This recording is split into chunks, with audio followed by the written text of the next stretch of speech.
If you hood educated, I'm glad you made it. Allow me to unfold my knowledge, wisdom, and understanding from a hood brother's point of view to all of you, here, there, and everywhere. Now check me out. Here it is. This right here, I ain't gonna lie, y'all. I'm talking about this right here had me thinking who, what, where, when, and why. Check it out.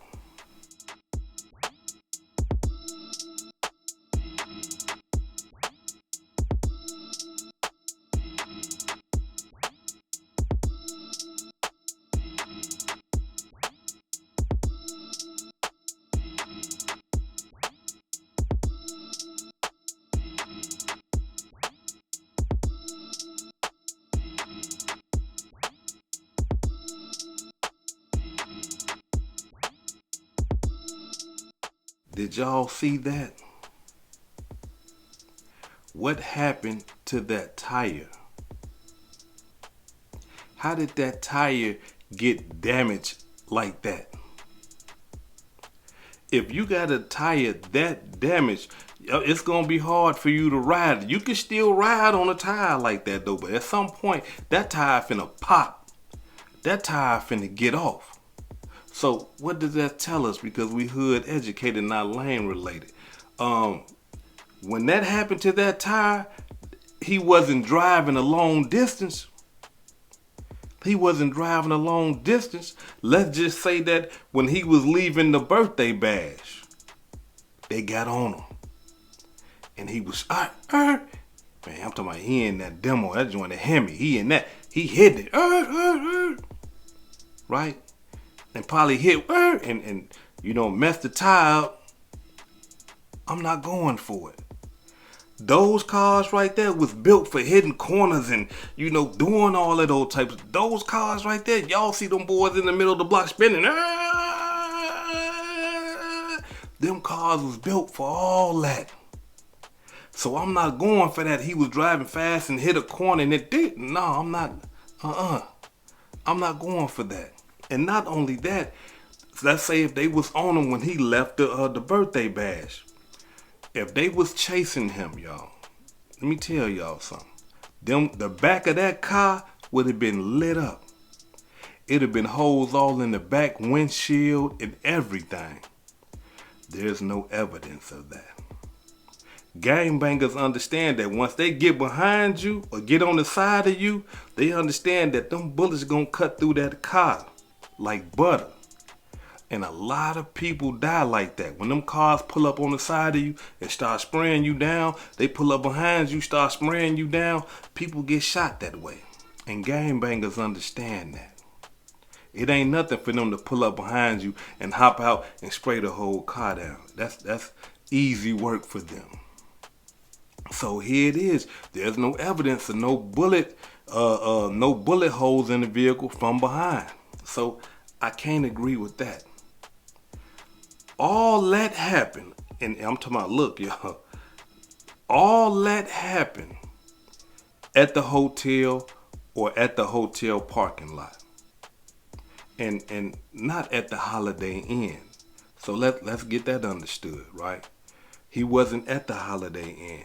There's new evidence that's coming out now saying that he was at a hotel called Home 2, which is right next to the Holiday Inn. He was not at the Holiday Inn. He was at a hotel called Home 2, and it wasn't no, he possibly was there. No, he was there. He had a room and everything at Home 2. Hood educated. Come on, man. You think you know everything. Why you sitting up here saying the man was at the Home 2? The police and all them, they don't even know if the man, somebody chased him and he just pulled up in the parking lot. Hold on. Check it out.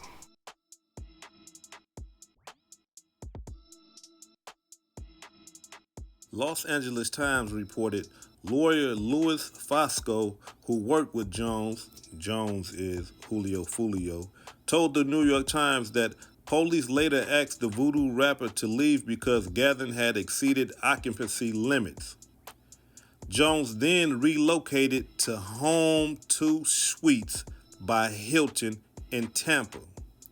When officers arrived, they found 2 vehicles with bullet holes in them, according to the news.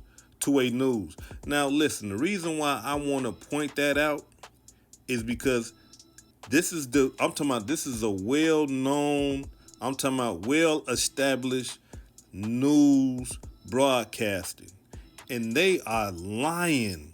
They said that it was 2 cars found with bullet holes in them, and that is a straight up lie. Only 1 car had bullet holes in it, and that was Julio Foolio, and y'all gonna find out any minute. That's his lawyer. You heard what his lawyer said. His lawyer said that the man left the Airbnb after getting kicked out by the police and went and got a room at home too. Period. Ain't nothing else to be talked about. Now what we gotta understand is this right here. Because at home too, once he left the Airbnb, some of them people that was at the Airbnb with him could have possibly trailed him. Could have possibly, some of the people that was with him, that seen him go get the room at home too, understood that this is his location. This is where he's going to be at when the night ends. This is where he's going to be at when he needs to go to sleep, at this hotel, at this location right here. Now, I need y'all to pay close attention to something. I'm talking about, and jump in the comments and say, hood educated, you tripping, man. You digging too deep. You reaching, how y'all say, hey, bro, you reaching, you know. Come on, I'm all for it. You know, we balanced over here. You can talk to me like that. Just don't be disrespectful. Just give me your portion of understanding. But check it out. This right here is the close-up of the other car that had all the doors open. As you can see, but I'm not sure if a bullet went in the engine somewhere, because when they first parked, it was leaking, as you can see right there. And right here, all the damage. As you can see, all the white scuff marks on the sides and the tire. Now, one thing I need y'all to understand and pay close attention to. Y'all seen the brother that did the video. And shout out to you for sharing this video with the world, man. I'm talking about, man, this right here is a jewel for people like me. Now, did y'all see what he said? When he showed the paint marks on the side of the car, he said white paint marks. Did y'all see those scrapes and stuff like that all on the side of the car? White paint marks. Now, I need y'all to look at Julio Foolio's car. And it appears that those same white scratches is on Julio's car. Check it out.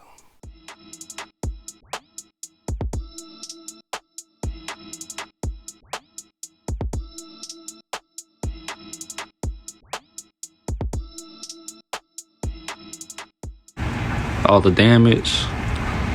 As you can see, all the white scuff marks on the sides and the tire.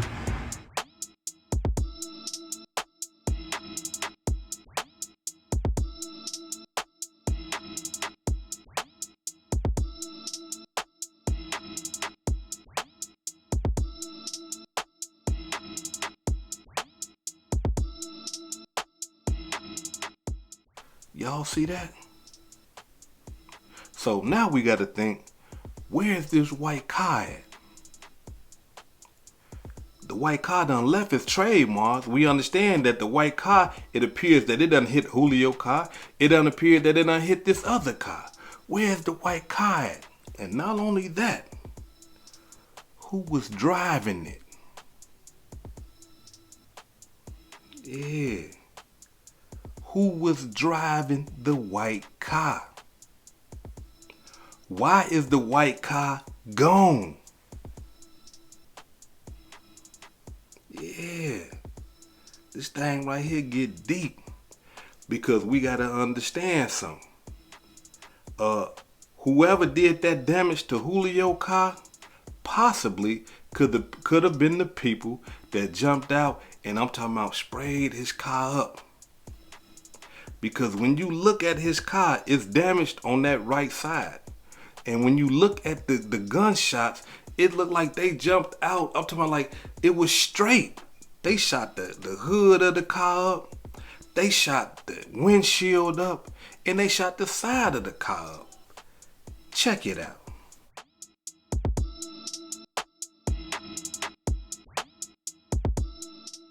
Y'all see all those bullet holes in the car? It appeared that they was, I'm talking about, in front of the car and on the side of the car, just having their way. And in this whole process, somehow, this white paint is on Julio's car, and this white paint is on this car that they left at the scene. That I'm talking about, that they left. Like usually when a car is involved in a homicide, oh, that's evidence. We gotta take that. But being that the car wasn't involved, I can only believe, that's the only reason why I believe that they let the car stay there in the parking lot. And one more other thing I need y'all to pay close attention to. Remember, he spoke about the car was leaking, right? And he said, I don't know if a bullet hit it or anything, but the car is leaking. For those of you who have ever been in a car accident before, what happened to the car? What are some of the what are some of the damages that happen to a car when you hit the front end of that car when you're in an accident? Boom! Stuff start leaking. Yeah. Stuff start leaking out that car, whether it be radiator fluid, whether it be transmission fluid, whether it be oil, windshield wiper fluid. Some start leaking out that car a lot of the times when it's an accident. So who was in the white car? The only thing that I can think about, and I could be wrong, the white car that crashed into Julio's car and tore that whole front end off almost and tore that tire up, and the car that scraped that other car because it was possibly trying to get away up out of that after they just got done putting in their work, is them boys that put in that work. That's the only thing that I can think of. That's the only thing that I can think of. Where's the white car at? If the white car was in the hotel parking lot, that car right there possibly would have been a part of the the scene of the crime, because it caused all that damage to two cars. Two.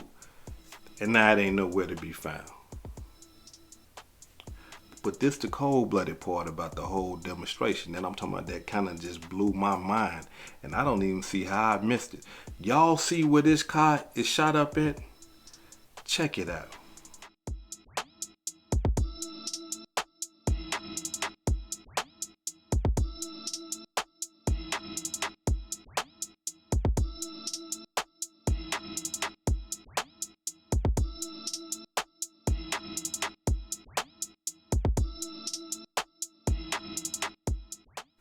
Y'all see all those bullet holes in that car. Then where are all the shell casings? Yeah, where the shell casings? If a car just got shot up that many times, where is the shell casings? Y'all know what I'm talking about. I'm talking about those little yellow marks that they put all on the ground to show how many bullets that been fired at the car. Where is that? You only see one. And the only reason why you probably see that one is because that's just a piece of evidence, probably some blood or something like that. But usually when a car is shot up like that, you see shell casing markings everywhere. Where are they? Where is they? None. And let me explain to you why there is none. Julio Foolio and his homeboys didn't get shot up right there where that car is parked at that stop sign. The shooting happened somewhere else. And you know where that is? That's somewhere in that parking lot that's behind them at that hotel Home 2. that's where the real shooting happened at. And when his lawyer and them say that he got ambushed, that's where that ambushed happened at. Julio probably got done kicking it. It's 4:20 in the morning. He finna go in the hotel room, chill, park this car, bag this car in, not thinking about nothing. Him and his homeboys, look, we had a good night. It's your birthday. We finna check it in, man. It's 4:20 in the morning. That car, the white one, came in. Boom, hit him. Them boys jumped out and just sprayed the whole car down. They couldn't do nothing. Sprayed the whole car down. Now, by the time they got out of there in that white car, they had to hit that other car. And then Julio and them tried to, drive probably, because he probably still thinking like, okay, I'm hit. Let me try to at least drive to the hospital like I did the last time. But the car wouldn't let him drive that far. And then he probably just started expiring. And that's when his homeboy jumped out the car and ran to the hotel, the Holiday Inn. Check it out. This is the aftermath of where the Scat Pack was, where Foolio was at. Right here is the stop sign. And the other car that was right there is parked over there. I'm not sure why they didn't tow it. I'm guessing there was no bullet hole or anything like that. No other type of evidence on the car, but right here I'm about to show you where one of the victims that got shot, where they ran up all the way up into the entrance of the hotel. So right here, as you can see, is a blood trail, and then the blood trail goes all the way up into the entrance of the hotel. So I'm guessing one of them jumped out the car and went inside with a blood trail following behind them.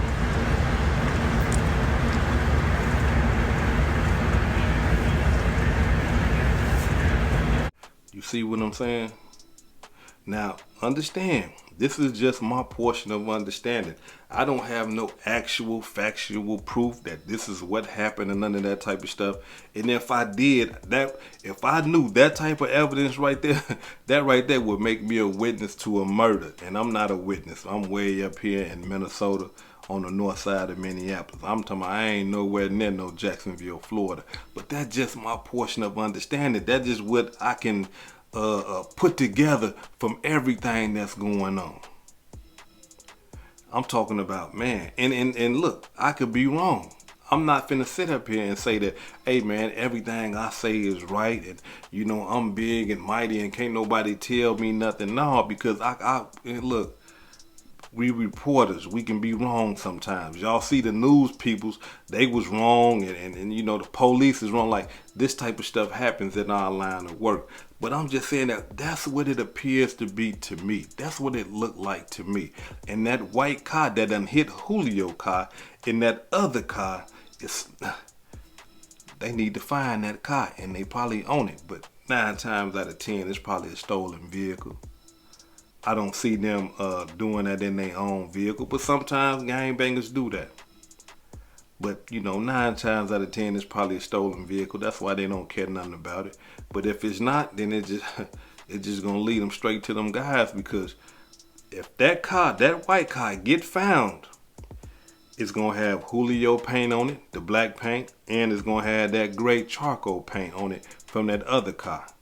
Not only that, the camera footage gonna put it there. So, hey, if that car right there ain't burning in smithereens right now, then look, it gotta be a stolen car. Now, before I depart, allow me to say this right here. Whatever happened that night when Julio lost his life, like I always said in my last video, them cameras know what happened, the universal creator know what happened, and the victims, they know what happened. And if there was any witnesses that we don't know nothing about, know what happened. And when it starts to develop and it starts to come out, because I'm going to follow this case real close, y'all. I'm going to be giving y'all updates about this case right here. I'm going to follow it real close. And whenever they come with an update, I'm going to bring it to y'all. This is Hood Educated, not Lane Related. Peace and love, and y'all take care of yourself out there. If I said anything that caused you to think, hit that like button and subscribe to the channel if you're not subscribed already. And if you're feeling generous, please make a small donation to the channel. Now, before I depart, allow me to give a shout out to some of the blessings that I received this week. Allow me to give a shout out to Precision Healthcare Solutions for the $5 cash app. Thank you. Von Makud for the $20 cash app. Thank you. Wale Borders for the $5 cash app. Thank you. Patchy Cakes for the $15 cash app. Thank you. Freddie Williams for the $10 cash app. Thank you. Christopher Rainfo for the $20 super thanks. You already know what time it is, brother. Palms. Lazarus for the $5 super thanks. This is hood educated, not lane related. Peace and love. And y'all take care of yourself out there.